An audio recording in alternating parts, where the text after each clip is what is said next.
एक बार फिर वक्फ को लेकर मामला चर्चा में है। कारण ओवैसी की चेतावनी। ऑल इंडिया मजलिस इत्तेहादुल मुस्लिमीन के चीफ असदुद्दीन ओवैसी ने सोमवार को वक्फ संशोधन विधेयक में किए गए बदलाव के बाद उसे पेश करने को लेकर चेतावनी दे डाली है। खबरों की माने तो उनका कहना है कि इससे देश में सामाजिक अस्थिरता पैदा हो सकती है। ओवैसी ने कहा है कि इस विधेयक को पूरे मुस्लिम समाज से खारिज कर दिया गया है। विधेयक को लेकर एआईएमआईएम चीफ ने लोकसभा में अपने संबोधन के दौरान कहा, मैं इस सरकार को सावधान कर रहा हूं और चेतावनी दे रहा हूं। अगर आप इस कानून को वर्तमान रूप में लाते हैं और बनाते हैं तो यह आर्टिकल 25, 26 और 14 का उल्लंघन होगा। इससे देश में सामाजिक अस्थिरता पैदा होगी। इस विधेयक को पूरे मुस्लिम समुदाय से खारिज कर दिया है। कोई भी वक्फ संपत्ति नहीं बचेगी, कुछ भी नहीं बचेगा। बहरहाल इससे पहले उन्होंने ट्वीट करके भी बयान दिया था।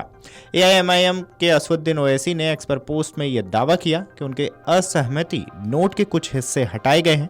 उन्होंने कहा कि मैंने वक्फ विधेयक के खिलाफ जेपीसी को एक विस्तृत असहमति नोट सौंपा था। यह चौंकाने वाली बात है कि मेरे नोट के कुछ हिस्सों को मेरी जानकारी के बिना ही एडिट किया गया। हटाए गए अनुभाग विवादास्पद नहीं थे, उन्होंने केवल तथ्य बताए थे। इसके आगे उन्होंने क्या कुछ कहा है, पहले उनका ये बयान सुन लीजिए। Sir, I am cautioning and warning this government. I am cautioning and warning this government. If you bring and make a waqf law in the present form, which will be violation of Article 25, 26 and 14, it will lead to social instability in this country. Has been rejected by the entire Muslim community. No waqf property will be left. Nothing will be left, I say. You want to make India Viksit Bharat? We want Viksit Bharat. You want this country to take back into 80s and early 90s? It will be your responsibility. Because as a proud Indian Muslim, I will not lose an inch of my masjid. Forget about a masjid. I will not lose an inch of my dargah. I will not allow that. We will no more say and come and give a diplomatic talk over here. This is the house which I have to stand up and say honestly, that my community, which you are proud Indians, it is my property, not given by anyone. You cannot snatch it away from me. Waqf is a form of a worship for me.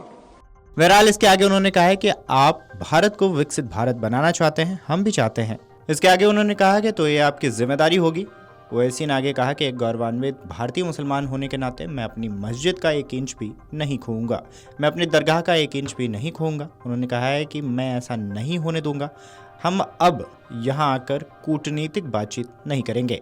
यह वह सदन है जहाँ मुझे खड़े होकर ईमानदारी से बोलना है कि मेरा समुदाय गर्वित भारतीय है, यह मेरी संपत्ति है, इसे किसी ने नहीं दी है, आप इसे मुझसे नहीं छीन सकते। मेरे लिए वक्फ एक तरह की इबादत है।